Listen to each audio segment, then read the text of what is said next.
Should you buy a Nintendo 3DS in 2024? I made this same video last year, and to be honest, I think the answer has changed. Let's talk about it. Hello there everyone, welcome back to the channel. My name is Botox Games, and today I want to talk about whether or not it's worth buying and investing in a new 3DS in 2024. This is for people that maybe sold their 3DS when they were younger, or for people that have never owned a 3DS. Is it worth buying one, 13 years after the system originally launched? Now, I made the same video last year, and in that video, I said some things that I think actually have changed quite a bit, and in particular, there's actually been a lot of news and developments in the 3DS space since last January. So for those that don't know, in March of 2023, Nintendo actually shut down the eShop for both the 3DS and the Wii U, meaning you can no longer buy digital games for these platforms. Now, of course, you can always go on eBay or to a local game shop, whatever it is, and buy a physical copy, potentially at lower prices, potentially at way marked up prices, to get a legitimate copy of one of these 3DS games.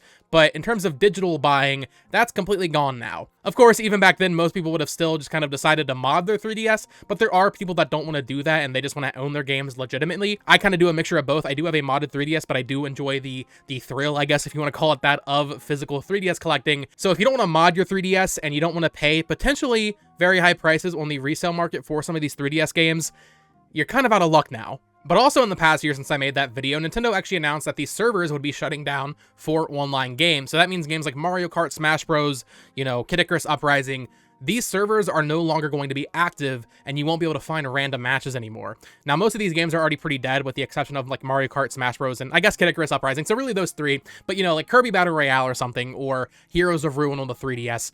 You're never going to find a match in that anyway right now because no one's playing those games. But it's going to get even worse because in early April, they're shutting down those servers. So you still have a few months if you want to get some matches in on Mario Kart 7. That's like the most populated 3DS game at the moment. But after that point, the servers will be shutting down. There is a fan project called Pretendo that if you have a modded 3DS, you can set up custom servers on your 3DS to play online matches. There's a Discord server for that. I haven't actually tried that myself, although moving forward, it'll never be the same, right? It'll never be the same as just loading up a base copy of Mario Kart 7 and fighting other random people playing it, because it's always gonna have to be something you schedule. A few weeks back, I made a video going over, some of these 3DS games and trying to find matches in them online, and Super Street Fighter 4 3D actually had random people playing it.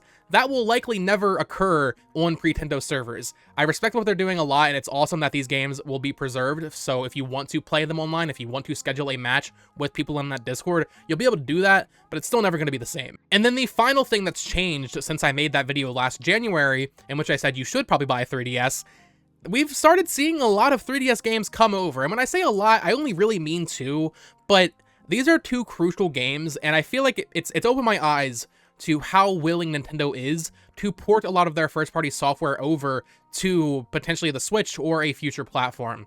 So the two games in question, first up, we have Luigi's Mansion Dark Moon. This is a game I never really thought would get a remake, but we know that it is coming to the Switch this year, and that was like one of the most prominent 3DS exclusives. And then we also have Fantasy Life from Level 5. Now, this game's not getting a port, it's not getting a remake, it's getting a sequel. However, with a sequel for a game like that, it kind of just makes the original version not super relevant, right? If you're going to get into Fantasy Life in 2024, you're probably going to play the new game. We also saw last year Atlas brought over the Etrian Odyssey trilogy, so those are actually DS games, although the 3DS did have Untold 1 and 2, which were remakes, so all three of those original games are on Switch now, meaning you're probably not going to play them on DS or 3DS. And even back in 2021, we got a game like Miitopia ported, so it seems to me that we're about to start seeing a lot more of a push from Nintendo to bring these games over from the 3DS. I have a stack here of games that I think are all pretty likely, maybe not to be ported in the near future, but I think these are all pretty highly likely candidates for games that will probably not stay locked on the 3DS for, honestly, very long at all. So we'll just go through these really quickly, starting off with Super Mario 3D Land. I don't know when this would be ported, but, I mean, it's a 3D Mario game. It's not going to stay locked on the 3DS forever. There's just no way.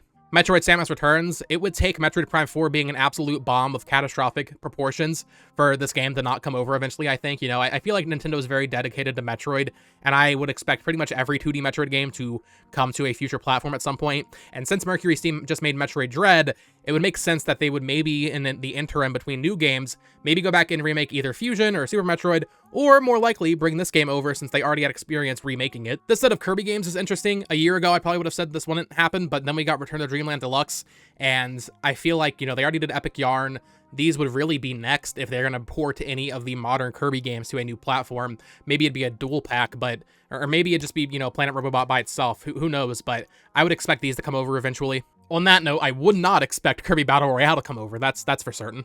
Kid Icarus Uprising is like the most requested 3DS port, and I mean, maybe it's copium, but I feel like this has to happen eventually. I actually said this one last year, but I do think eventually we will get Awakening and Fates remade on the Switch or Switch 2. And then finally, I think both Dragon Quest 7 and 8, these aren't Nintendo games, but I would imagine Square Enix will probably go back and bring those over alongside Bravely Default. Square Enix is really good about going back and bringing their old games to modern hardware, at least usually, and Dragon Quest is one of their main franchises, so I would imagine 7 and 8 will probably get remakes eventually. So just from that little stack, that is already like a lot of the 3DS's best games, right? We talked about Fire Emblem, we talked about Kid Icarus, we talked about Kirby, and we talked about Metroid. But what about the games that I don't think will likely get ported, If you're trying to buy a 3DS for the first time in 2024, the games I already mentioned are probably the games you're most interested in playing because those are the highest reviewed 3DS games. But let's talk about the games that might not get ported, or at the very least, may take a little bit more elbow grease and a little bit more patience to actually get on a future Nintendo platform. Starting off with the Mario and Luigi series, I would like to think this will come over, but considering Alpha Dream, the developers, are now defunct, they filed for bankruptcy like years ago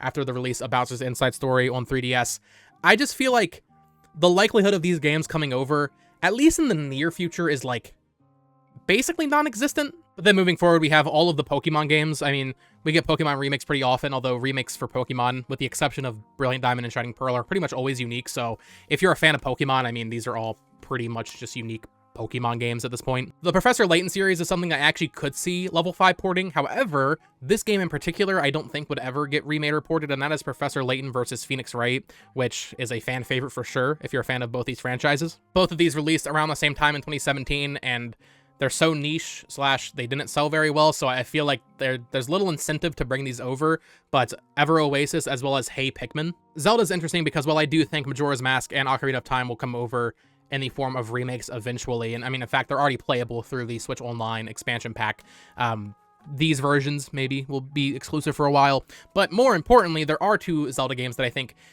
eventually we could see come over, but I think it'd be a long time before we see A Link Between Worlds, and especially Triforce Heroes. I don't think we'll ever see this game come to another platform, and A Link Between Worlds, right, that'll happen, but it's gonna be a while. Yokai Watch, another level 5 series, we're getting a new Yokai Watch game announced in just a few months.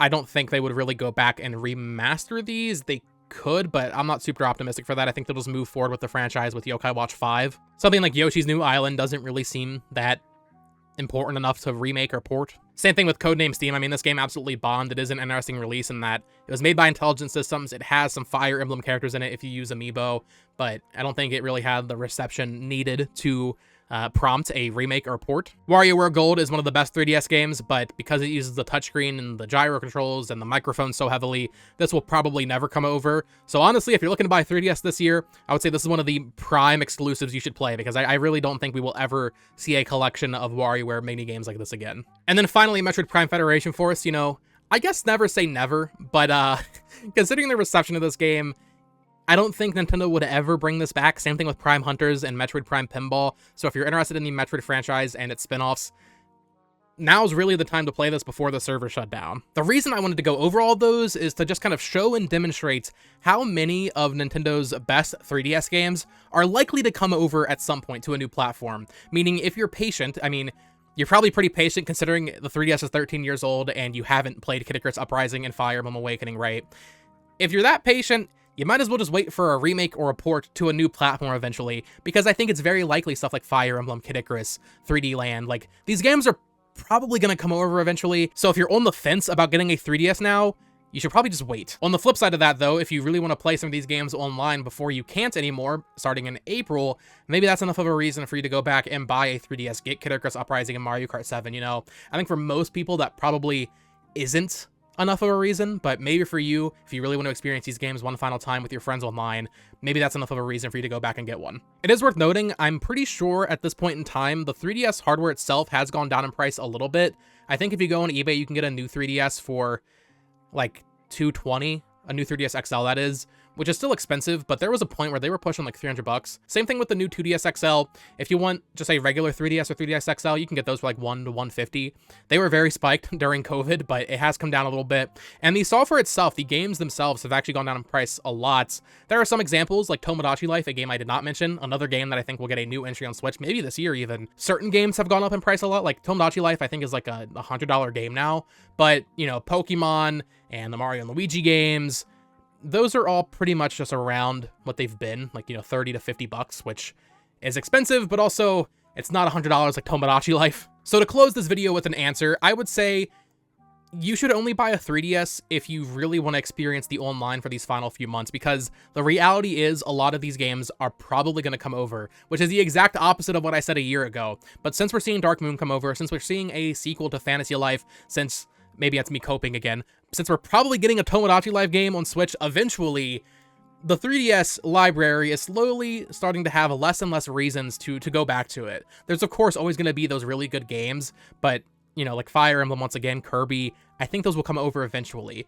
And if you're really interested in playing Yoshi's New Island or, you know, Link Between Worlds, yeah, maybe go back and buy it. But considering you've been patient enough to wait 13 years to get a 3DS now, I would say just keep waiting. I think the 3DS is starting to lose a lot of the key reasons that you would want to go back to it in 2024. Truly, it pains me to say that, but I think, you know, just wait for a Fire Emblem Awakening remake, wait for 3D Land to get ported, wait for Kirby Planet Robobot to come to another platform, because we're seeing with the past couple of years of Nintendo and their output on the Switch that they are remake crazy. They will just remake everything. And, you know, even something like Mario and Luigi, which I'm less sure about getting ported or remade, considering how well Mario RPG did, considering the fact they're remaking Thousand Year Door, I'm sure Nintendo knows there's a fan demand for that, and they will probably bring that franchise back eventually.